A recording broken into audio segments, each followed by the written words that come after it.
Hello everyone, and welcome to the Commander's Forge.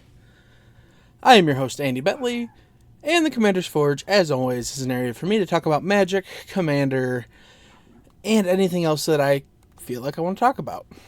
Now, this episode is going to be coming out a little later, because Anchor's doing maintenance over the weekend, so this will be coming out sometime Monday. That said, this weekend was pre-release for Innistrad Midnight Hunt. And I played in exactly one pre-release. It was a two-headed giant with me and my cousin. And we ended up going 3-1. He built this really sweet white-blue disturb mid-rangey deck, and I built a very aggressive black-red splashing white vampire list. And between the two of us, I think I was running 5 pieces of removal and he was running 6. And true to form with pre-releases, the one game we lost was, the one game where we stumbled on mana. But it was a lot of fun, and I do not want to do a set review of Midnight Hunt, because there's going to be enough of them out there, and nobody needs to hear it from me too. But I do want to talk about some of the cards that were in my pre-release deck that I like and will definitely be finding a place for elsewhere.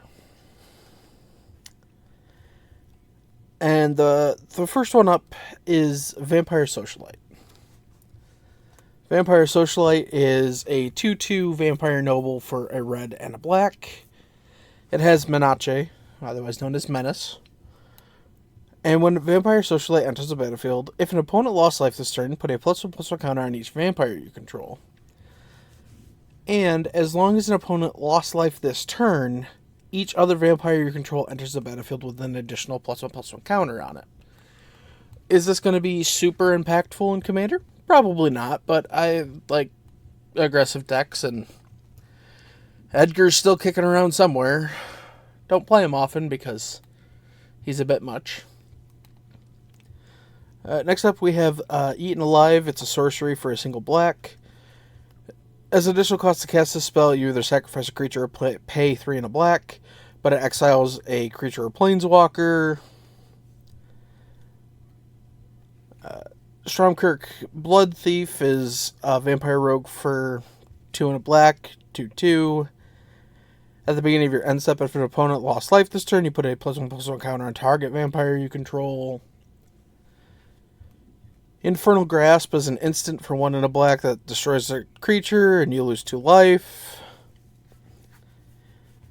It just seems like my deck, which was like mostly commons and uncommons, with, I want to say I ran 3 rares. 3 rares? 3 rares? No, it was 4 rares, because I had Florian, I had the red board wipe that can either board wipe or put devils out, burn down the house. I had Graveyard Trespasser, and part of my white splash was Rem Carlus? The Stalwart Slayer. All in all, fun deck. Probably be a fun draft set. Am I going to draft it? Probably not, because COVID is still a thing. And I don't actually go out to the shop very often. But I just wanted to talk about it lightly a little bit, And, yeah. I'll be back in a minute. Hey, did you know that for as little as $1 a month, you can help support this podcast? All you have to do is go to patreon.com/commandersforge, and that is CMDR_forge. That's it. That's all I got to say about it. If you want to help support the podcast, you can go there.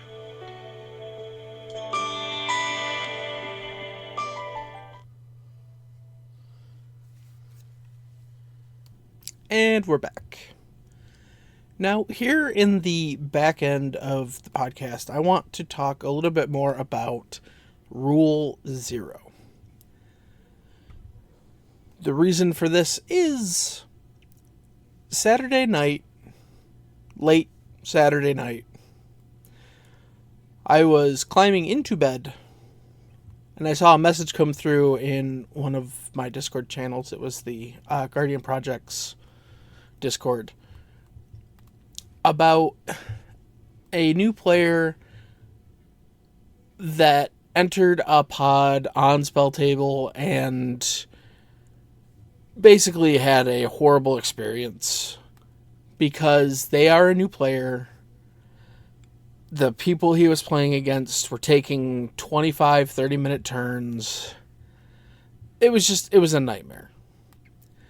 So I asked if said person was still looking to play. I would get up, I would turn my computer on, and I would jump into a game with them. They said yes. And even though I was bone tired, I hopped into that game. We played a fun game. It was over in about an hour and a half. And I was just playing, dorky dinosaurs against dorky dragons. And it just... The Rule 0 conversation is to help set the expectations for a game. If you plan on taking 35-minute turns, bring that up in that meeting and say, hey, my deck is meant to take extra turns, so my turns tend to be 30 to 40 minutes long. And then if the people say, hey, would you mind not playing that? Have the decency to say, yeah, sure, I can grab something else. Or, I was really hoping to play this tonight. Do you have any decks that are of a similar power level? It's that simple. You don't have to... You shouldn't have to sit down at a table with randos and just have a hellish game. This game is meant to be played by so many different people. And the way we make it work, especially if you're playing with random people, is sitting down and saying, hey, this is what I'm looking to do in this game. I want to repeat that one more time. Sit down at table. Pull out deck box and say, hey, this is a combo deck that can go off between turns 4 and 6. The main win condition in the deck is milling everybody out by making them draw their decks. And if the rest of the table goes, oh, cool, so we're going to play something a little higher power? Awesome, I have this combo deck. And somebody else goes, awesome, if we're playing against combo decks, I can play this control deck. And the last person might go, well, if you two are playing combo and you're playing control, I'm going to try and undercut everybody and play a hyper-aggressive deck.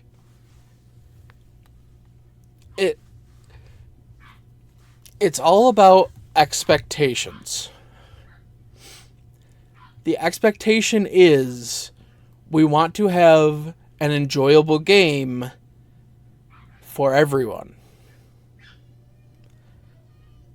We don't want to make everybody miserable. It's just... I will die on this hill.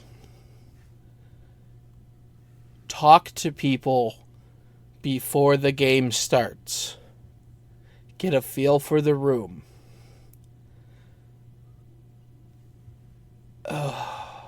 It's times like this where I'm thinking about how I keep the podcast clean because I really want to say something, but you know what? That's telling me that at this point I just need to stop. So, if you enjoyed the podcast, leave a like wherever you're listening to it, Spotify, YouTube, all the jazz. If you like the podcast, consider subscribing. If you really like the podcast, consider going to Patreon and giving me $1 or $2 to help grow this. And hey, if you want to help me get the tax man off my back, as always, the GoFundMe is in my link tree. Alright, I think that's enough. I will see you next time. That brings us to the end of the podcast. I would like to thank Nate and Erica Jacobs for designing my logo, and Cody Mulpey and Ian Foss for allowing me to use a sample of music from their band The Crypt. The podcast can be found on YouTube by searching Commander's Forge. The podcast is Commander's Forge, that is CMDR_Forge on Twitter. I can be found on Twitter at BentzMr, that is BENTZMR. Thank you for listening. I'll see you next time, and until then, here's to fun games and sick plays.